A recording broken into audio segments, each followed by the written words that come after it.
Seri Pelangi di Langit Singosari. Bunga di Kaki Gunung Kawi. Audiobook, novel silat. Cerita, Esa Mintarja. Bab 121. Empu Gandring mengangguk-anggukan kepalanya. Kini semakin nyata baginya bahwa Ken Arok benar-benar sedang diliputi oleh sebuah kegelapan hati. Justru karena itulah maka ia menjadi semakin hati-hati. Aku pun minta maaf, Nger. Senarnya lah bahwa aku belum mempunyai keris seperti yang kau maksudkan itu. Bagaimanapun juga, jawaban itu telah sangat mengecewakan Ken Arok. Ia ingin malam itu juga mendapat sebilah keris yang tidak ada duanya di dunia. Kemudian ia akan segera dapat berbuat apa saja yang dikehendakinya. Kalau saja ia tidak berhadapan dengan Empu Gandring, maka ia akan mencari sendiri ke dalam rumah, tetapi terhadap Empu Gandring ia tidak dapat berbuat demikian. Ia tahu benar, bahwa ia tidak akan dapat memaksa orang tua itu dengan cara apapun. Dengan cara yang halus maupun dengan kasar. Bahkan apabila ia mencoba memaksanya, maka harapannya untuk mendapat keris itu akan lenyap sama sekali. Sejenak Ken Arok mencoba membuat pertimbangan yang sebaik-baiknya. Apakah yang harus dilakukannya? Dan sejenak kemudian, maka ia tidak dapat memilih jalan lain kecuali membungkukkan kepalanya sambil berkata, "Empu, jadi apakah yang harus aku lakukan supaya aku mendapatkan keris itu?" "Aku dapat membuat keris yang kau inginkan itu, Nger." Ken Arok mengerutkan keningnya. Membuat keris memerlukan waktu yang tidak terlalu pendek. "Berapa lama aku harus menunggu, Empu?" Empu Gandring termenung sejenak. Waktu itu harus cukup panjang, supaya hati Ken Arok cukup waktu untuk mengendap. Kalau anak itu mendapat kesempatan untuk menimbang-nimbang, aku kira ia akan menyadari apa yang akan dilakukannya. Karena itu, aku harus menundanya untuk waktu yang cukup lama. Ken Arok yang tidak sabar menunggu, mendesaknya. "Kapan aku dapat kembali mengambil keris itu, Empu?" Empu Gandring mengangguk-angguk sambil berkata lirih. "Ya, sebaiknya Angger kembali dalam waktu 1 tahun." 1 tahun, Ken Arok terperanjat. Hampir saja ia kehilangan akal dan berbuat di luar sadarnya. Untunglah, bahwa segera ia berhasil mengekang dirinya. Meskipun demikian ia tidak dapat menghilangkan kesan ketidaksabarannya. "Oh, Empu, dalam waktu 1 tahun dunia sudah akan berganti wajah. Aku sudah bertambah tua dan Tumapel pun telah menjadi semakin pikun pula. Tetapi aku tidak dapat membuat lebih cepat lagi, Nger. Dan bukankah waktu yang 1 tahun itu tidak akan berarti apapun buat umur kita, dan apalagi buat Tumapel. Orang-orang yang hidupnya telah berhenti sampai batas. Kini memang berpendirian demikian. Tetapi aku masih muda, Empu. Aku harus berbuat sesuatu. Aku harus membuat hari depanku jauh lebih baik dari hari ini. Aku harus membuat Tumapel jauh lebih besar dari Tumapel yang seolah-olah telah tidur dalam pelukan permaisuri yang cantik itu." Empu Gandring mengerutkan keningnya. Sambil mengangguk-angguk ia berkata, "Sayang, aku sudah tua. Aku benar-benar hampir pikun, Ger. Karena itu aku memerlukan waktu untuk membuat sebilah keris yang baik yang teramat baik seperti yang kau kehendaki." Ken Arok mengerutkan keningnya. Kemudian ia berdesis, "Bagaimana kalau sebulan, Empu?" Empu Gandring menggelengkan kepalanya. "Tidak mungkin, Ger. Tidak mungkin. Aku baru dapat menemukan bahannya dalam waktu sebulan itu. Bahkan mungkin belum. Aku harus mendapatkan baja yang paling baik untuk membuat keris yang paling baik pula. Tetapi setelah bahan itu ada, maka tidak ada setengah hari Empu akan dapat menyelesaikannya. Kalau aku membuat parang pembelah kayu, memang, Ger. Aku dapat membuatnya hampir secepat aku makan. Tetapi tidak demikian membuat sebilah keris. Jadi berapa lama aku harus menunggu?" Empu Gandring menarik nafas dalam-dalam. "Baiklah, Nger. Aku akan berusaha untuk dapat menyelesaikannya dalam waktu 11 bulan. "Ah, terlampau lama. Bagaimana kalau 2 bulan? Empu Gandring menggeleng, "Tidak mungkin. Cobalah lihat setelah 10 bulan. 3 bulan akan aku ambil keris itu. Paling cepat 9 bulan. Itu pun aku belum pasti. 4 bulan. Aku sudah kehilangan waktu sekian lamanya buat menunggu keris itu. Hati ini akan menjadi hambar dan aku akan kehilangan kesempatan dan gairah. Maaf, Nger. Itu tidak mungkin. Baiklah, aku akan mengesampingkan semua pekerjaanku. 8 bulan lagi Angger dapat mencoba menengoknya kemari. Oh, aku dapat menjadi gila. Sepanjang waktu itu aku akan disiksa oleh penderitaan batin yang tiada taranya. Empu, tolonglah aku. Bagaimanakah caranya? Aku tidak mengerti. Bagaimanakah yang dapat Empu lakukan, agar keris itu dapat lebih cepat disiapkan? Sekali lagi Empu Gandring menarik nafas. Betapapun juga, namun ia menaruh iba juga melihat Ken Arok yang kebingungan itu. Karena itu maka jawabnya. Aku akan mencoba untuk menyelesaikannya lebih cepat, Ngger. Tetapi aku tidak dapat dikejar oleh waktu. Membuat sebilah keris yang baik, jauh berbeda dengan membuat keris yang tampaknya baik. Kalau yang Angger maksud keris yang mempunyai kekuatan yang dapat diandalkan, maka aku memerlukan waktu. Aku tidak dapat membuatnya dengan tergesa-gesa. Meskipun demikian tetapi bukankah Empu dapat memberikan batas waktu? Sudah aku katakan, datanglah dalam waktu kira-kira 8 atau 7 bulan lagi. 5 bulan. Aku memberi waktu 5 bulan. Kenapa kau memberi waktu 5 bulan? Kau tidak dapat memberi aku waktu. Akulah yang akan membuat keris itu. Bukan kau, Ngger. Karena itu, akulah yang dapat mengira-ngirakan waktu yang diperlukan. Tidak, Ken Arok hampir kehilangan kesabaran. Aku tidak mau menunggu lebih dari 5 bulan. 5 bulan, itu pun sebenarnya terlampau lama bagiku. Aku mengharap, bahwa sebelum waktu yang ditentukan aku sudah dapat mengambil keris itu. Kening Empu Gandring menjadi semakin berkerut-merut. Ditatapnya wajah Ken Arok dengan seksama. Semakin lama menjadi semakin jelas, bahwa memang ada sesuatu yang tidak wajar pada anak muda itu. Bagaimana Empu, desak Ken Arok. Aku tidak mau menunggu lebih dari 5 bulan. Empu Gandring merenung sejenak. Namun kemudian ia berkata, kalau Angger tidak dapat menunggu waktu yang telah aku tentukan, baiklah. Ken Arok mengerutkan keningnya. Maksud Empu, ia bertanya. Maksudku, apabila Angger terlampau tergesa-gesa maka aku persilahkan Angger berhubungan dengan orang lain. Sebuah desir yang tajam tergores di dinding jantung Ken Arok. Setapak ia beringsut maju. Dengan wajah merah membara ia berteriak. Jadi Empu mau ingkar? Apa yang aku ingkari? Empu sendiri berjanji akan membuat keris itu untukku. Ya, aku berjanji untuk waktu yang aku tentukan sendiri. Bukan oleh orang lain. Aku bukan orang lain. Aku adalah orang yang berkepentingan dengan keris itu. Aku yang akan memberimu. Terserah kepadaku, kapan aku sedia. Sebulan atau setahun atau bahkan 10 tahun lagi. Aku lagi sibuk dengan pesanan-pesanan keris yang terdahulu. Aku masih harus menyiapkan 50 keris yang baik. Aku akan mengerjakan yang 50 itu lebih dahulu, karena sebagian upahnya telah aku terima. Oh, itukah yang menjadi sebab? Baik, aku akan membayar berapa saja Empu kehendaki. Aku dapat membayarnya dengan 10 atau 25 butir berlian sebesar biji jagung.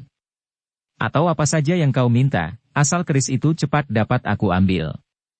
Aku akan menukarnya dengan segenggam permata, kalau dalam waktu 1 bulan aku dapat mengambilnya. Serasa sepercik bara api menyentuh telinga empu tua itu. Tetapi ia tetap menyadari dirinya. Sebagai seorang tua yang menyimpan pengalaman yang terlampau banyak, maka ia pun cukup bijaksana menanggapi keadaan. Angger Ken Arok, berkata orang tua itu. Aku adalah orang tua. Aku mempunyai pertimbangan yang cukup atas segala keputusan yang aku ambil. Termasuk waktu yang aku perlukan untuk menyiapkan keris itu. Kalau aku sekedar memerlukan segenggam permata, apapun caranya, seperti cara yang nista seperti yang kau katakan, maka aku akan segera menjadi kaya. Kalau kau bersedia memberi aku segenggam permata untuk sebilah keris yang maha sakti, dan bahkan jarang ada duanya, maka orang lain akan menukarnya dengan segerobak permata yang paling baik. Bahkan orang yang lain lagi akan menyediakan apa yang dimilikinya. Seandainya ia mempunyai tanah tumapel ini, maka tanah ini pasti akan diberikannya. Nah, apakah kau sanggup bersaing dengan mereka? Kalau mereka memesan seperti apa yang kau pesan, Ger, maka aku akan membuat bagi mereka itu lebih dahulu karena mereka memberi lebih banyak dari yang Angger sanggupkan. Oh, Empu keliru, sahut Ken Arok dengan serta-merta. Aku sanggup memberi jauh lebih banyak lagi. Aku mempunyai apa saja yang Empu inginkan. Seandainya Empu memerlukannya sekarang, aku akan mengambilnya. Empu Gandring tidak segera menjawab. Ditatapnya saja wajah anak muda itu. Ia menjadi semakin tidak mengerti dengan siapa ia berhadapan. Karena itu maka kemudian ia bertanya dengan nada yang dalam namun penuh tekanan. Angger Ken Arok, dari manakah Angger mendapat semua yang Angger sanggupkan itu? Pertanyaan itu ternyata telah mengejutkan hati Ken Arok. Sejenak ia terbungkam. Ia tiba-tiba saja telah terlempar dalam suatu kesadaran tentang dirinya. Permata yang dikatakannya itu sebenarnya sama sekali bukan haknya. Tiba-tiba pula wajah Ken Arok itu pun tertunduk dalam-dalam. Dengan nada yang berat ia berkata terpatah-patah. Maaf empu. Maafkan aku. Sebenarnya aku sama sekali tidak mempunyai apapun. Sudah tentu aku tidak akan dapat memberi apapun kepada empu seperti apa yang aku katakan itu. Agaknya aku telah terdorong oleh keinginanku yang hampir tidak terkekang lagi untuk memiliki sebilah keris yang baik. Empu Gandring menarik nafas dalam-dalam. Sejenak dipandanginya wajah Ken Arok yang tunduk itu. Semakin lama semakin tunduk. Akhirnya pandangan mata Ken Arok tidak beranjak dari ujung jari kakinya sendiri. Sekali lagi Empu Gandring yang tua itu telah disentuh oleh perasaan iba. Ia tidak tahu apakah yang sebenarnya bergolak di dalam dada anak muda itu. Karena itu, maka ia pun tersudut ke dalam suatu kesulitan untuk mengambil suatu sikap. Kasihan anak itu, katanya di dalam hati. Ia pasti sedang dibelit oleh goncangan perasaan. Tetapi aku tidak akan membiarkannya hanyut semakin jauh. Kalau aku memberinya keris yang sudah ada maka perasaan itu sama sekali tidak akan sempat mengendap. Namun biarlah aku mencoba melihatnya setelah 5 bulan mendatang. Karena itu maka Empu Gandring itu pun kemudian menjawab. Angger Ken Arok. Baiklah kita tidak mempersoalkan waktu lagi. Coba saja Angger datang kemari setelah 5 bulan mendatang. Meskipun aku belum dapat memastikan, apakah keris itu sudah jadi, namun apakah salahnya Angger berkunjung kemari lagi? Wajah Ken Arok menjadi semakin tunduk. Kemudian dengan lemahnya ia menjawab. Baiklah empu aku akan datang 5 bulan lagi. Memang tidak ada salahnya, seandainya keris itu belum siap, aku berkunjung sekali lagi ke rumah ini. Bukan sekali lagi, aku akan selalu datang empu. Tetapi permohonanku, mudah-mudahan dalam waktu 5 bulan keris itu benar-benar telah siap. Aku tidak berjanji Nger, tetapi cobalah. Terima kasih empu, jawab Ken Arok. Aku yakin bahwa empu akan selalu membantu aku. Empu Gandring mengangguk-anggukkan kepalanya. Tetapi hatinya masih saja dibelit oleh berbagai macam pertanyaan tentang anak muda yang kini duduk tepekur di hadapannya. Kadang-kadang ia merasa iba, namun kadang-kadang ia merasa cemas dan khawatir. Empu Gandring yang tua itu menjadi terkejut bukan buatan ketika ia mendengar Ken Arok tiba-tiba berkata. Empu. Sekarang aku minta diri. Empu Gandring serasa tidak percaya kepada pendengarannya sehingga sejenak ia termenung diam memandangi wajah Ken Arok. Ken Arok pun menjadi gelisah melibat pandangan mata Empu Gandring yang keheranan itu. Sehingga tanpa sesadarnya ia berkata. Aku minta diri empu. Empu Gandring menarik nafas dalam-dalam. Kemudian ia pun berdesah. Sambil menggeleng-gelengkan kepalanya ia berkata. Aku tidak mengerti. Apa yang tidak empu mengerti? Bertanya Ken Arok. Kau membingungkan aku Nger, jawab Empu Gandring. Ken Arok mengerutkan keningnya. Kenapa empu? Ken Aroklah yang kemudian bertanya, meskipun di dalam hatinya sendiri ia bergumam. Aku pun menjadi bingung tentang diriku sendiri. Angger Ken Arok, berkata Empu Gandring perlahan-lahan. Kedatanganmu kali ini telah menimbulkan teka-teki bagiku. Kau datang dengan sikap yang lain dari sikapmu yang pernah aku kenal. Kau kemudian menyatakan keinginanmu untuk mempunyai sebilah keris sebagai senjata yang paling baik dan jarang ada duanya. Begitu tergesa-gesa sehingga kau tidak sabar menunggu keris itu lebih dari 5 bulan. Sekarang, seperti orang bermimpi kau minta diri, orang tua itu berhenti sebentar memandang wajah Ken Arok yang tunduk. Aku benar-benar tidak mengerti. Ken Arok tidak segera menjawab. Kepalanya masih saja menunduk. Aku mengharap kau bermalam di rumah ini Nger. Bahkan aku menyangka bahwa kau akan tinggal di sini 2 atau 3 hari. Sayang empu, jawab Ken Arok dengan suara bergetar. Aku harus segera kembali ke Tumapel. Aku tidak mempunyai waktu lagi. Aku harus segera berada di dalam tugasku. Tetapi kehadiranmu di sini benar-benar seperti sebuah mimpi saja. Atau aku memang sedang bermimpi? Tidak, Empu. Empu tidak bermimpi. Aku benar-benar datang dan memerlukan keris itu. Empu Gandring mengangguk-angguk. Katanya. Ya. Kalau aku bermimpi maka aku tidak akan membuat apapun juga. Aku tidak akan membuat keris yang akan kau lihat setelah 5 bulan lagi. Dan aku sangat memerlukannya, Empu. Itulah yang membuat aku ragu-ragu, desis Empu Gandring. Ken Arok terkejut mendengarnya meskipun Empu Gandring seolah-olah mengucapkannya dengan acuh tidak acuh. Anak muda itu mencoba melihat kesan apakah yang tersirat dari kata-kata empu tua itu. Tetapi ia tidak menemukannya. Selain tangkapan menurut perasaannya sendiri yang sedang diliputi oleh suatu rahasia. Kecurigaan. Empu Gandring telah mencurigai aku, desisnya di dalam hati. Namun kemudian. Persetan. Aku tidak boleh terpengaruh oleh sikap orang tua yang keras kepala ini. Setelah sejenak mereka berdiam diri, maka sekali lagi Ken Arok berkata. Aku terpaksa minta diri Empu. Aneh sekali, desis Empu Gandring. Ken Arok mengumpat di dalam hatinya. Tetapi dipaksanya bibirnya tersenyum dan berkata. Maaf Empu. Waktuku sangat terbatas. Aku adalah seorang hamba istana. Aku harus tunduk kepada setiap peraturan yang ada. Apakah kau hanya mendapat waktu sehari ini? 4 hari Empu. Aku harus memperhitungkan waktu di perjalanan, setelah aku kehilangan 1 malam di rumah seorang kawan. Betapa lancarnya Ken Arok mengucapkan kata-kata itu, tetapi Empu Gandring menjadi sulit untuk mempercayainya. Kelainan sikap Ken Arok telah membuat pandangan orang tua itu terhadapnya menjadi berubah pula. Tetapi sudah tentu ia tidak akan dapat memaksa Ken Arok untuk tinggal lebih lama lagi di rumahnya. Sehingga kemudian orang tua itu pun berkata, Baiklah Ger. Apabila aku sudah tidak dapat mencegahnya lagi. Hati-hatilah di jalan. Di malam hari kadang-kadang kita dapat bertemu dengan bahaya. Mungkin bukan bahaya lahiriah yang akan mencelakai kita, tetapi justru sebaliknya.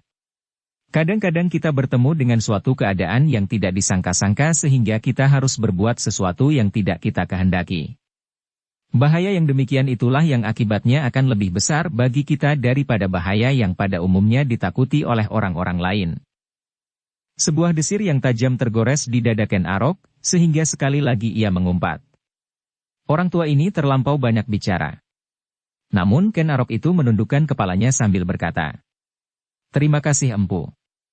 Aku akan berhati-hati. Empu Gandring itu pun kemudian melepas tamunya dengan berbagai macam pertanyaan tergores di dinding jantungnya.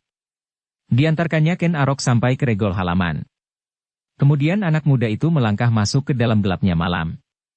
Sinar lampu minyak yang redup bergetar disentuh angin malam ketika Ken Arok berpaling di dekat tikungan.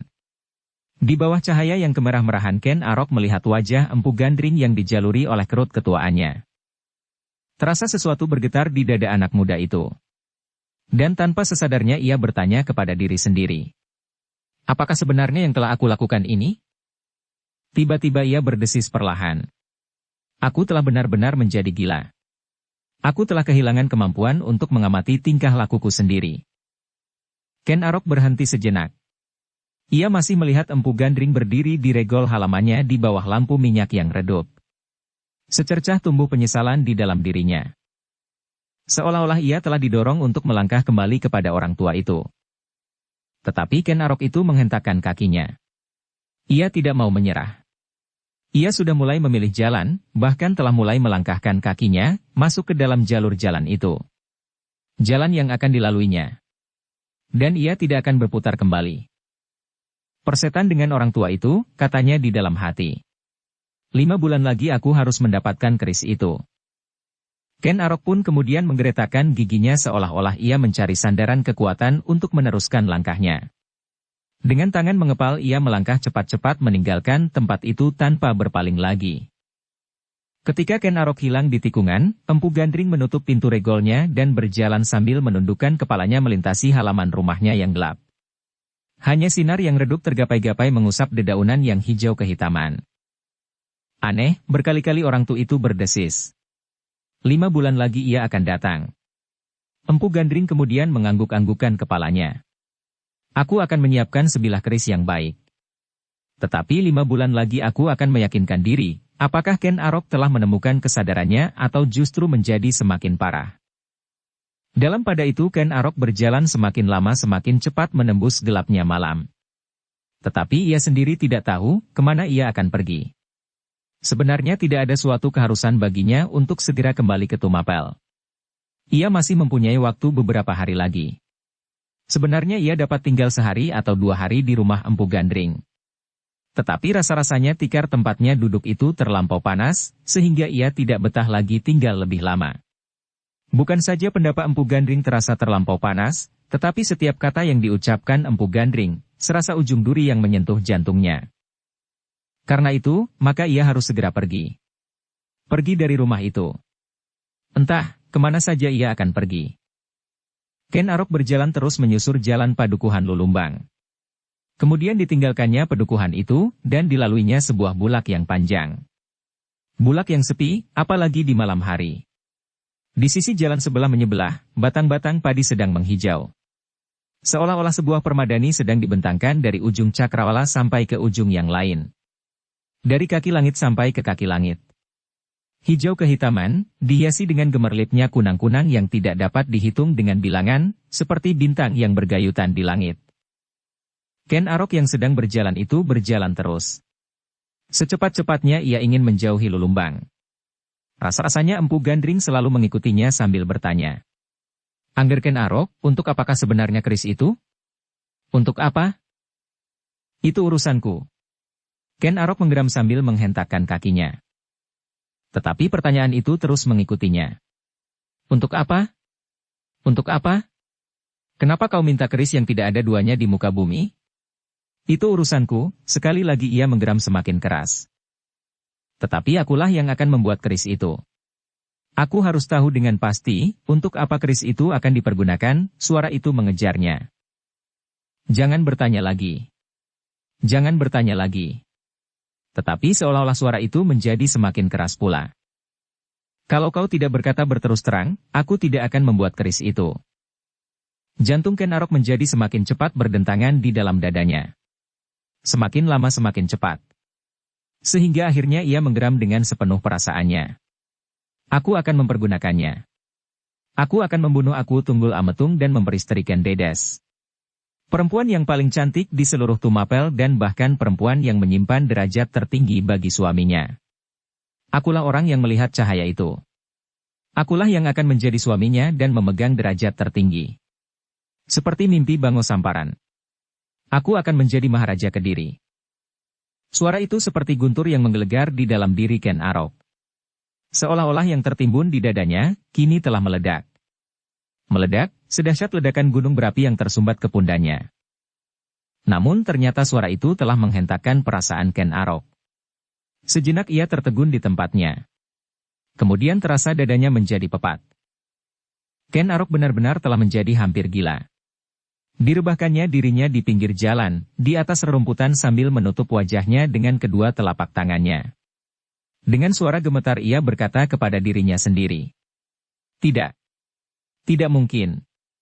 Aku bukan pengkhianat, kemudian seperti orang yang sedang merintih terdengar suaranya. Maafkan hamba tuanku aku Tunggul Ametung. Maafkan hamba tuan putri. Hamba telah menjadi gila dan tidak mengerti apa yang hamba perbuat. Ken Arok tidak tahu berapa lama ia duduk di tempatnya. Bahkan kemudian, tanpa sesadarnya ia berbaring sambil menekankan kedua tangannya di dadanya. Sehingga tanpa diketahuinya, maka ia pun terlena dalam belitan mimpi. Mimpi yang mengerikan, seolah-olah ia sedang membongkar sebuah gunung yang sedang terbakar. Ken Arok terbangun karena ia dikejutkan oleh suara ledakan gunung yang sedang terbakar itu. Ketika Ken Arok membuka matanya, maka dilihatnya langit masih hitam. Namun seleret cahaya merah telah membayang di kaki langit. Dengan mengusap matanya ia bangkit berdiri. Sama sekali tidak ada suara apapun. Sama sekali tidak ada gunung yang meledak dan sama sekali tidak ada apapun juga selain angin malam yang gemerisik di sela-sela batang-batang padi. Aku telah tertidur, desisnya. Namun ia masih ingat dengan jelas, gangguan-gangguan yang mencengkam perasaannya. Tertatih-tatih Ken Arok kemudian meneruskan langkahnya tanpa tujuan dengan beban yang terlampau berat di hati. Dicobanya untuk melupakan apa yang telah membuatnya gila dengan memandangi batang-batang padi yang hijau. Di sini agaknya air tidak terlampau sulit didapat, desisnya. Namun setiap persoalan yang bergetar di dadanya, selalu bergeser masuk ke dalam lingkaran angan-angannya yang gila itu. Padi yang subur itu pun telah menggerakkan hatinya untuk mengumpat. Ini adalah bukti ketidakmampuan aku, Tunggul Ametung. Wajah Ken Arok menjadi tegang kembali. Ia sudah lupa akan dirinya kembali. Penyesalan yang seakan-akan telah menyentuh perasaannya itu, bagaikan selembar awan yang hanyut oleh angin yang kencang. Pecah berhamburan dan hilang ditelan langit. Yang ada di dalam dirinya kini adalah cita-citanya yang gila itu, yang dipacu oleh nafsu yang tidak terkendali lagi. Aku, Tunggul Ametung, memang tidak mampu memerintah tanah Tumapel. Selamanya tanah ini tidak akan maju, Ken Arok itu pun menggeram. Di sini aku melihat sawah yang hijau, tetapi kemarin aku melihat tanah yang kering kerontang. Sekering padepokan Panawijen. Tetapi untuk Panawijen, aku telah bersusah payah mengirimkan sepasukan prajurit untuk membantu Mahisa Agni membuat bendungan. Namun ternyata semua itu bukan karena kecintaannya kepada rakyatnya, tetapi semua itu didorong oleh kepentingan dirinya sendiri. Karena Ken Dedes berasal dari Panawijen itulah, maka aku telah bersusah payah membuat bendungan itu, supaya permaisurinya tidak selalu merengek-rengek. Persoalan Mahisa Agni pun sama sekali bukan usaha aku untuk melindungi rakyatnya, tetapi justru karena Mahisa Agni itu adalah kakak Ken Dedes. Ken Arok itu menggeram tidak henti-hentinya. Dicarinya alasan sebanyak-banyaknya supaya ia dapat meyakinkan dirinya yang seolah-olah sedang mencari-cari di dalam kegelapan. Supaya dirinya dapat menemukan alas yang kuat, apalagi apabila dapat diyakinkannya bahwa apa yang dilakukan itu adalah benar. Tanpa disadarinya, maka matahari pun kemudian menjenguk dari punggung bukit. Cahayanya yang kemerah-merahan mulai terlempar merata di atas batang-batang padi yang hijau. Ketika Ken Arok memandang ujung kainnya, barulah ia sadar bahwa pakaiannya itu telah terlampau kotor dan kusut. Tetapi ia sama sekali tidak mempunyai pakaian yang lain untuk menggantinya. Aku akan kembali ke Tumapel, desisnya. Aku harus mempersiapkan diri. Tak ada pilihan lain. Semuanya harus berjalan sebaik-baiknya. Aku sudah memutuskan. Maka tiba-tiba langkah Ken Arok itu pun menjadi mantap. Kini ia berjalan dengan pasti. Kembali ke Tumapel. Usaha yang besar ini memerlukan persiapan. Aku harus tahu benar, apakah aku mempunyai harapan. Seandainya aku, Tunggul Ametung, terbunuh, apakah aku dapat mengharapkan Ken Dedes untuk membantuku? Sekali-kali masih tersisip keraguan-raguan di dalam hatinya. Kadang-kadang ia masih merasa bahwa apa yang dilakukan itu adalah suatu pengkhianatan. Tetapi sambil menggeretakkan giginya ia berkata, demi tanah Tumapel. Perjalanan Ken Arok kemudian sama sekali tidak menarik lagi baginya, meskipun ia sendiri sangat menarik perhatian orang-orang yang bertemu di jalan. Rambut dan pakaiannya yang kusut, wajah yang suram dan mata yang kuyu. Sebuah pedang tergantung di lambungnya. Tetapi Ken Arok tidak mempedulikan sama sekali. Langkahnya semakin lama semakin cepat. Tak ada niatnya untuk berhenti sama sekali meskipun matahari serasa membakar punggung. Bahkan ketika matahari itu kemudian terbenam di ujung barat, Ken Arok masih juga berjalan terus. Aku harus masuk Tumapel di waktu gelap, berkata Ken Arok di dalam hatinya. Justru ketika ia menemukan kemantapan akan sikapnya di dalam perjalanan itu, maka perlahan-lahan ia berhasil mengatur perasaannya. Semuanya itu sudah benar-benar mantap baginya. Dengan sekuat tenaga ia mengusir setiap percikan keraguan-raguan, betapapun kecilnya. Maka setelah di dalam dirinya tidak ada persoalan lagi, persoalan antara warna-warna di dalam dirinya sendiri, Ken Arok menjadi semakin tenang. Perlahan-lahan pikirannya mulai bekerja di dalam kehitamannya. Dan dengan demikian, maka ia mulai dapat menilai dirinya sendiri dengan seluruh keadaannya. Pakaianku terlampau kusut, katanya kemudian. Karena itu, tidak boleh seorang pun yang melihat keadaan ini. Aku harus sampai di barak sebelum pagi. Ken Arok itu pun segera mempercepat langkahnya, supaya ia dapat sampai seperti rencananya. Ternyata kekerasan hati Ken Arok itu benar-benar dapat membantunya. Langkahnya menjadi semakin cepat seperti tidak lagi menginjak tanah meskipun ia tidak berlari. Dipilihnya jalan-jalan yang memintas, bahkan pematang-pematang sawah dan lorong-lorong sempit di tengah-tengah hutan-hutan yang rindang. Anak muda itu sama sekali tidak mengenal cemas. Apapun yang akan merintangi jalannya, harus disingkirkan. Demikianlah, maka ketika Ken Arok itu mulai menginjakkan kakinya di kota Tumapel menjelang fajar, hatinya menjadi berdebar-debar. Sejenak ia berdiri tegak memandangi kota yang masih tidur dengan nyenyaknya itu. Sebelum ia melangkah memasukinya, maka diaturnya perasaannya sebaik-baiknya. Dan secercah keraguan-raguannya yang terakhir telah ditindasnya sama sekali. Dengan demikian, maka kini ia harus menempatkan dirinya dalam jalur jalannya. Ia tidak boleh berlaku bodoh, dan tidak boleh berbuat seperti orang yang gila dicengkam oleh keraguan-raguan. Ia harus mantap. Demikianlah Ken Arok memasuki Tumapel dengan sebuah senyum di bibirnya. Dibenahinya pakaiannya yang melekat di tubuhnya supaya tidak terlampau menarik perhatian, terutama para penjaga di baraknya nanti. Sambil mengangguk-anggukan kepala ia berkata kepada diri sendiri. Tidak boleh seorang pun menaruh curiga kepadaku. Aku tidak boleh berubah. Ken Arok yang sekarang harus tetap bersikap seperti Ken Arok pada saat ia meninggalkan Tumapel beberapa hari yang lampau. Ken Arok pun kemudian melangkah dengan pasti. Wajahnya sudah tidak dibayangi oleh kemurungan dan kebimbangan. Seperti pada saat ia pergi, ia pun datang kembali di antara kawan-kawannya, pelayan dalam, para pengawal istana, para prajurit dan hamba-hamba istana yang lain. Ia tertawa ketika seorang penjaga di regol baraknya bertanya dengan heran.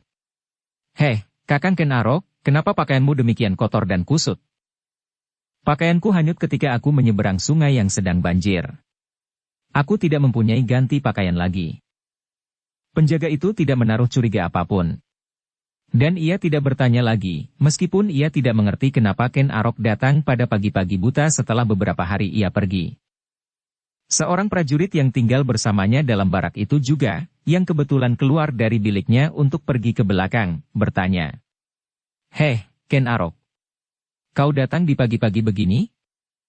Aku memang sengaja memasuki kota di pagi hari, jawab Ken Arok. Aku malu dilihat orang karena pakaianku yang kotor dan kumal ini? Kenapa begitu? Seluruh pakaianku yang aku bawa ketika aku berangkat hanyut ketika aku menyeberang sungai yang banjir. Tetapi prajurit itu mengerutkan keningnya. Ia melihat beberapa lubang di pakaian itu. Bekas jilatan api. Tetapi dari mana kau dapatkan api ini? Pertanyaan itu membuat Ken Arok berdesir. Diamat-amatinya pakaiannya yang memang tersentuh api meskipun hanya sedikit. Tetapi segera ia mendapat jawaban. Aku tidur di tepi perapian di sebuah hutan kecil. Entahlah. Apa sebabnya aku tidak mengerti, ketika aku tertidur agaknya kainku tersentuh bara. Prajurit itu mengangguk-anggukan kepalanya. Tetapi ia tidak bertanya lagi. Ia langsung masuk ke dalam biliknya dan kembali meletakkan dirinya di pembaringannya. Ken Arok pun segera menyelinap pula ke dalam biliknya yang telah beberapa lama ditinggalkannya. Langsung diambilnya beberapa potong pakaian dari dalam geledek bambu. Dengan tergesa-gesa ia pergi ke perigi, dan dengan segarnya ia menyiram tubuhnya dengan air yang dingin. Alangkah segarnya air dari Tumapel. Dengan beberapa guyuran, aku telah merasa bersih, katanya di dalam hati. Berbeda dengan air dari Lulumbang. Agaknya air di Lulumbang tercampur dengan lempung. Sejenak kemudian Ken Arok pun telah berpakaian. Pakaiannya yang kotor itu pun kemudian dilemparnya ke timbunan sampah di kebun belakang baraknya. Ia tidak mau diganggu lagi oleh bermacam-macam ingatan. Ia sudah memutuskan di dalam hatinya, bahwa ia akan berjalan terus menuju ke tempat yang setinggi-tingginya. Ketika di pagi hari, kawan-kawannya bangun dari tidur, mereka terkejut ketika mereka melihat Ken Arok telah ada di antara mereka. Dengan lancar Ken Arok bercerita tentang perjalanannya. Tentang desa-desa yang dikunjunginya.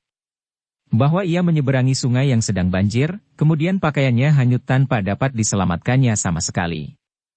Adalah malang sekali baginya, karena ketika ia membuat api untuk mengurangi dinginnya malam setelah ia berendam dalam banjir, pakaiannya menyentuh api pula. Seperti kawan-kawannya yang terdahulu, tidak seorang pun yang menaruh curiga. Mereka mendengar dengan penuh minat. Setelah selesai bercerita, maka mulai kawan-kawannya mengganggunya. Kenapa bukan rambutmu saja yang terbakar? Heh, teriak salah seorang dari kawan-kawannya. Ken Arok tertawa. Bahkan jari-jarikulah yang terbakar. Yang lain pun tertawa. Tetapi tidak seorang pun yang membayangkan apakah yang sebenarnya telah terjadi dengan anak muda itu. Bahkan tidak seorang pun yang dapat melihat ke pusat jantungnya, bahwa warna yang membayang di dalam dada itu, sama sekali sudah jauh berbeda. Bahkan sudah menjadi bertolak belakang. Tumapel kini bagi Ken Arok tidak ubahnya dengan padang karautan di masa-masa lampau. Tempat ia memburu mangsanya tanpa belas kasihan. Tetapi Ken Arok kini telah bertambah masak. Ken Arok kini telah menyimpan pengalaman jauh lebih banyak dan beraneka ragam. Ia kini sudah dapat mengerti watak dan tabiat orang-orang yang hidup di lingkaran istana, tetapi ia juga mengerti apakah yang ada di seputar padang karautan. Ia juga pernah melihat kehidupan di desa-desa, di sudut-sudut daerah Tumapel. Tanah yang subur, tetapi juga tanah yang kering. Ken Arok yang masih juga tersenyum-senyum itu ternyata telah berubah sama sekali. Yang masih sama adalah bentuk lahiriahnya saja, justru karena Ken Arok telah matang dengan rencananya. Ia memang membuat dirinya tidak berubah. Dengan penuh kesadaran kini ia memaksa bibirnya tersenyum-senyum, wajahnya berseri dan sikapnya yang ramah. Dengan demikian Ken Arok menjadi semakin banyak mendapat tempat di hati para prajurit, para pengawal dan pelayan dalam. Di mana-mana ia mendapat sambutan yang ramah dan menyenangkan tanpa prasangka apapun juga. Demikianlah Ken Arok di hari-hari mendatang. Ketika saat istirahatnya telah habis, maka mulailah ia bekerja dengan tekun dan rajin. Dengan rendah hati ia melakukan segala macam tugasnya dengan baik. Kadang-kadang seolah-olah tidak disengaja, ia menunjukkan beberapa kelebihannya dari prajurit-prajurit yang lain.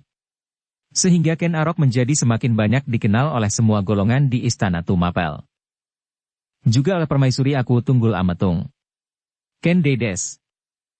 Suasana yang demikian agaknya telah memberikan banyak sekali bantuan kepada Ken Arok. Satu-satu ia menyusun langkah yang harus diambil. Satu-satu ia mulai memilih korban yang akan dijatuhkannya, bahkan yang akan dipakainya alas tempat berpijak. Dengan tekun Ken Arok mengamati keadaan. Apakah yang dapat dilakukannya sebagai persiapan untuk menjalankan maksudnya? Yang menjadi pilihannya adalah seorang prajurit yang memiliki sifat-sifat yang dapat dimanfaatkan. Dengan perhitungan yang masa Ken Arok harus dapat memakainya sebagai perisai yang baik. Itulah sebabnya, maka selanjutnya pergaulan Ken Arok dengan Kebo Ijo menjadi sangat baik. Mereka berdua selalu tampak bersama-sama di dalam waktu-waktu senggang mereka. Meskipun kadang-kadang beberapa orang heran melihat tabiat mereka satu demi satu. Ken Arok adalah seorang anak muda yang ramah, rendah hati dan sopan, sedangkan Kebo Ijo adalah seorang yang angkuh, sombong dan pembual. Namun tidak banyak orang yang mempersoalkannya. Mereka menganggap bahwa hal itu adalah persoalan mereka berdua. Dengan licin, Ken Arok pun berusaha untuk menjajagi hati Ken Dedes. Ia harus mematangkan waktu yang 5 bulan itu. Apabila pada saatnya keris itu sudah siap, maka rencananya harus berjalan sebaik-baiknya. Hati Ken Arok menjadi berdebar-debar ketika pada suatu kali, ketika ia sedang bertugas di dalam istana, ia melihat Aku Tunggul Ametung sedang berkemas. Tanpa sesadarnya ia berdiri saja memandang dari kejauhan, bagaimana Aku sedang menimang busurnya sambil tersenyum-senyum. Namun tiba-tiba Ken Arok itu terkejut ketika ia mendengar Aku membentaknya. "Heh, Ken Arok, apa kerjamu di situ?" Dengan serta-merta Ken Arok menjatuhkan dirinya, duduk bersimpuh. Kepalanya menunduk dalam-dalam sambil berkata lirih. "Ampun tuanku. Hamba sedang bertugas hari ini. Tetapi kenapa kau berdiri di situ, heh? Kapan aku dapat kembali mengambil keris itu, empu?" "Ampun tuanku. Hamba tidak sadar sama sekali. Hamba sedang memperhatikan betapa baiknya busur yang sedang tuanku timang, sehingga hamba lupa Subasita." "Apakah busurku ini baik?" bertanya Aku itu kemudian. "Sesungguhnya busur tuanku teramat baik." "Kemarilah." Aku itu memanggilnya. Dengan berjongkok Ken Arok maju, naik tangga ke ruang tengah. Kemudian ia duduk bersila sambil membungkukkan kepalanya dalam-dalam. "Mendekatlah, panggil aku." Ken Arok bergeser maju, ia kini duduk di belakang Witantra. "Lihat, apakah busurku ini cukup baik?" "Hamba tuanku, busur itu amat baik," sabut Ken Arok. "Bohong," tiba-tiba Aku itu berteriak sehingga Ken Arok terperanjat, bahkan Witantra pun terkejut pula. "Kau bohong ya? Kau menundukkan kepalamu. Dari mana kau tahu bahwa busurku ini baik?" Ken Arok tergagap sejenak, namun kemudian ia menjawab.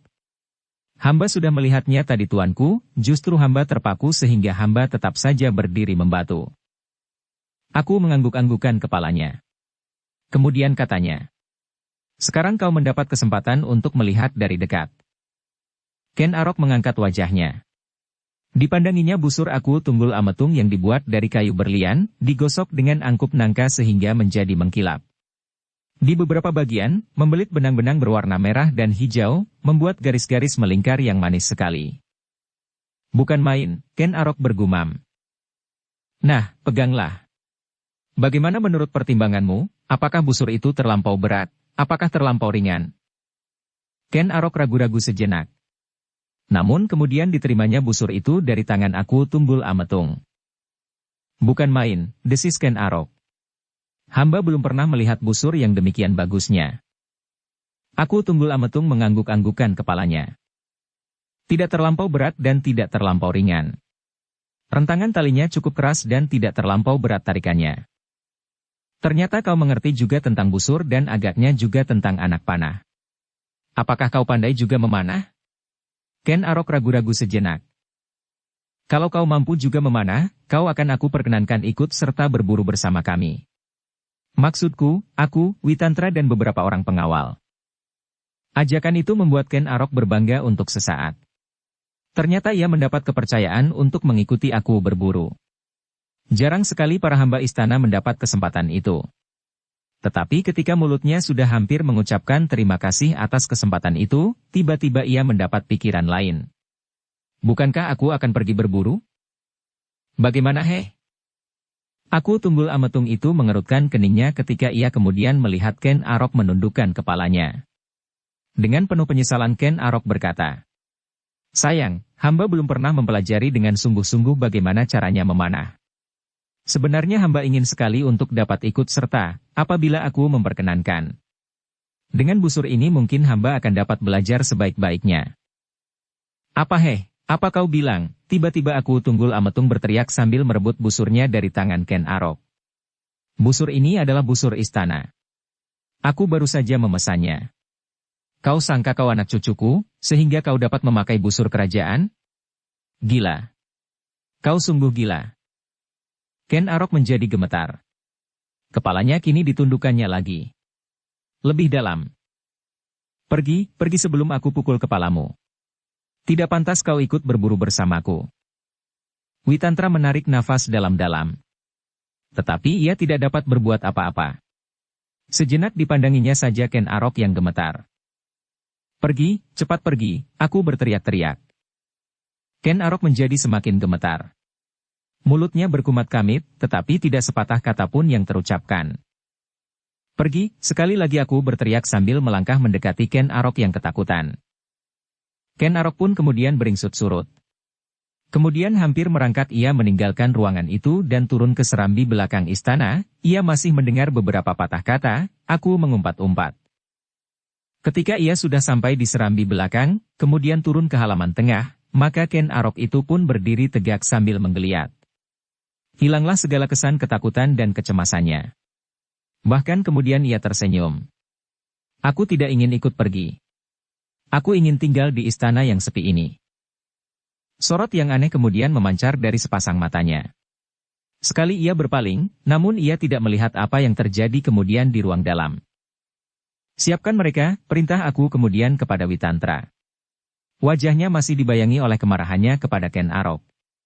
Aku akan segera berangkat. Hamba tuanku. Witantra pun kemudian meninggalkan aku seorang diri menimbang busurnya, untuk menyiapkan sebuah rombongan kecil yang akan mengikuti aku tunggul ametung pergi berburu. Ketika di halaman belakang ia bertemu dengan Ken Arok, maka dengan nada berat ia berkata, jangan kau hiraukan lagi kata-kata aku. Ia sendiri akan segera melupakannya. Mungkin lain kali kau akan mendapat kesempatan untuk ikut bersama dengan aku pergi berburu. Kepala Ken Arok tertunduk. Dengan wajah yang muram ia menjawab. Aku menyangka bahwa kata-kataku akan menimbulkan kemarahan. Aku akan berkata dan bersikap jujur. Seandainya aku berkata bahwa aku dapat memanah dengan baik, namun ternyata sebaliknya, aku akan dimarahinya juga. Apalagi, tanpa aku sadari aku telah menyinggung busur yang baru itu. Besok aku akan melupakan apa yang terjadi hari ini, berkata Witantra. Aku belum pernah dimarahi oleh aku seperti ini. Itulah sebabnya aku merasa bahwa aku seakan-akan telah melalaikan suatu kesalahan yang maha besar. Witantra tersenyum, jawabnya. Kau adalah seorang hamba istana yang bertanggung jawab. Kau selalu berbuat seperti seharusnya kau lakukan, apa yang terjadi sama sekali tidak ada sangkut pautnya dengan tugasmu. Itu hanyalah sekedar salah paham yang tidak akan berpengaruh apa-apa. Mudah-mudahan, desis Ken Arok. Percayalah. Besok ia pasti sudah akan lupa apa yang dikatakannya sendiri. Ken Arok mengangguk-anggukan kepalanya dengan wajah yang muram. Tetapi, ketika Witantra kemudian meninggalkannya, sekali lagi ia tersenyum dan berkata kepada diri sendiri. Witantra hampir sama dungunya dengan aku Tunggul Ametung. Beberapa lama kemudian Ken Arok berdiri di balik sebatang pohon ketika aku bersama pengawalnya berpacu meninggalkan istana. Tetapi, ketika aku sudah lampau, maka Ken Arok segera melangkah ke samping sambil menganggukkan kepalanya kepada Witantra. Witantra tersenyum sambil mengangkat tangannya. Kemudian hilang di balik regol samping istana. Yang tinggal hanyalah kepulan debu yang putih. Ken Arok berpaling ketika ia mendengar seorang prajurit bertanya. Heh, kenapa kau bersembunyi? Ken Arok mengangkat keningnya, tetapi ia tidak menjawab. Sambil menggelengkan kepalanya ia pun kemudian pergi meninggalkan prajurit itu di tempatnya. Sepeninggal aku dan beberapa orang pengawalnya, istana ini serasa menjadi lengang. Ken Arok adalah seorang hamba istana yang mendapat kepercayaan karena berbagai jasa yang telah ditunjukkannya. Itulah sebabnya, maka ia seolah-olah mendapat kepercayaan untuk memasuki setiap ruang di dalam istana ini. Apalagi kedudukannya memang memungkinkannya untuk berbuat demikian. Tetapi, Ken Arok yang telah matang dengan rencananya itu tidak bertindak dengan tergesa-gesa. Ia harus menggunakan akal dan nalarnya. Tidak sekedar membiarkan perasaan dan nafsunya melonjak-lonjak tidak terkendali. Itulah sebabnya, maka tidak seorang pun yang menaruh curiga terhadapnya. Sikapnya adalah sikap Ken Arok yang mereka lihat sehari-hari, karena mereka, para hamba istana dan para prajurit, tidak melihat apa yang tersimpan di dalam dada anak muda, pelayan dalam istana Tumapel itu. Pada hari itu, Ken Arok melakukan tugasnya seperti biasa. Tidak ada kesan perubahan apapun dalam pandangan mata orang-orang lain yang berada di istana itu pula. Setiap orang menganggap bahwa wajar sekali apabila suatu ketika Ken Arok itu bertemu dengan permaisuri Ken Dedes yang sedang turun ke halaman untuk pergi ke taman. Karena aku Tunggul Ametung tidak ada, maka Ken Dedes ingin mencari kesibukan dengan para emban di taman istana. Dengan hormatnya Ken Arok menganggukkan kepalanya dalam-dalam. Sambil menunduk Ken Arok bertanya dengan sopannya. Ampun Tuan Putri, apakah Tuan Putri akan pergi ke taman? Ken Dedes menganggukkan kepalanya. Tetapi, suaranya agak gemetar. Ya Ken Arok. Aku akan pergi ke taman. Hamba Tuan Putri, sahut Ken Arok kemudian. Hamba telah membawa beberapa jenis bunga-bungaan dari taman yang hamba buat di padang karautan. Langkah Ken Dedes tiba-tiba berhenti. Dipandanginya wajah Ken Arok untuk sesaat. Dan tanpa disangka-sangka Ken Arok mengangkat wajahnya sehingga tatapan mata mereka bertemu. Tidak seorang pun yang memperhatikan peristiwa sekejap itu. Tidak seorang pun yang melihat wajah permaisuri menjadi semburat merah. Dan tidak seorang pun yang melihat bahwa sesuatu yang telah tumbuh di dalam hati permaisuri itu berkembang tanpa dapat dihindarkannya lagi. Karena itu, maka sesaat permaisuri itu seakan-akan terbungkam. Kepalanya pun kemudian menunduk dalam-dalam. Sekejap ia kehilangan kesadaran diri, sehingga ia tidak berbuat sesuatu, selain berdiri sambil memandangi ujung ibu jari kakinya. Para emban tidak ada yang menaruh prasangka apapun. Mereka hanya menyangka bahwa permaisuri sedang mengingat-ingat sesuatu. Mungkin tentang bunga yang dikatakan oleh Ken Arok, dibawa dari padang karautan. Dan ternyata bahwa yang pertama-tama dikatakan oleh permaisuri itu kemudian adalah benar-benar tentang bunga. Katanya, manakah bunga itu, Ken Arok? Apakah kau dapat menunjukkan? Ken Arok tergagap sejenak. Ia tidak menyangka bahwa permaisuri akan minta kepadanya untuk menunjukkan bunga itu, yang sama sekali tidak pernah ada di dalam taman. Jangankan bunga yang dibawanya dari padang karautan, sedang bunga yang ada di dalam taman itu pun sama sekali tidak mendapat perhatiannya. Namun demikian ia menjawab, "Baiklah Tuan Putri. Tetapi, sudah agak lama hamba tidak melihat, apakah bunga itu masih ada dan dapat hidup baik untuk seterusnya." Ken Dedes menganggukkan kepalanya. Jawabnya, "Pergilah. Berjalanlah di depan." "Ampun Tuan Putri, hamba akan berjalan di belakang." "Berjalanlah di depan." Ken Arok tidak dapat membantah lagi. Meskipun terasa punggungnya seolah-olah dijalari oleh segenggam ulat yang paling gatal, namun ia berjalan juga di depan permaisuri. Ketika mereka memasuki taman, keringat Ken Arok menjadi semakin banyak mengalir. Ia tidak tahu kemana ia harus pergi untuk menunjukkan bunga yang dibawanya dari padang karautan, sehingga untuk sesaat ia berdiri membatu di regol taman. Ken Dedes yang kemudian berdiri di belakangnya terhenti juga. Setelah sejenak Ken Arok berdiri diam, terpaksa permaisuri itu bertanya, "Manakah bunga itu?" Ken Arok berpaling. Kemudian dibungkukannya kepalanya dalam-dalam. Namun sementara itu ia melihat bahwa para emban tidak berdiri terlampau dekat dengan permaisuri. Sejenak Ken Arok dicengkam oleh kebimbangan. Apakah ia akan mencoba menjajaki perasaan permaisuri saat itu juga, justru ketika permaisuri itu bertanya tentang bunga kepadanya? Dan justru bahwa bunga yang sesungguhnya tidak ada. Ken Arok menjadi semakin berdebar-debar, dan bahkan jantungnya serasa akan meledak ketika sekali lagi permaisuri bertanya, "Kenapa kau berhenti, Ken Arok?" Dalam keadaan yang demikian, maka tiba-tiba tumbuhlah kedirian Ken Arok yang sebenarnya. Seorang anak yang paling liar di seluruh Tumapel. Meskipun kini ia berdiri dengan kepala menunduk dalam-dalam, meskipun ia berpakaian seperti seorang pelayan dalam, namun ia tidak berhasil membuat hati dan jantungnya sewarna dengan pakaian lahiriahnya. Karena itu, seperti api yang tersekap dalam sekam, maka ketika Ken Arok tidak mampu lagi menahan dirinya, meledaklah perasaan yang selama ini membakar dadanya. Meskipun kepalanya masih menunduk, namun Ken Arok kemudian berkata sangat lambat, sehingga hanya dapat didengar oleh permaisuri itu sendiri. "Ampun Tuan Putri, ternyata hamba tidak memindahkan bunga dari padang karautan, tetapi hamba memindahkan bunga dari padepokan Panawijen, dan sama sekali tidak hamba tanam di dalam taman ini." Sepercik pertanyaan membayang di wajah permaisuri itu. Ia tidak segera menangkap arti kata-kata Ken Arok, sehingga sesaat ia berdiri saja membisu sambil memandang wajah Ken Arok yang tertunduk. "Jadi," bertanya permaisuri itu kemudian, "di manakah kau tanam bunga itu?"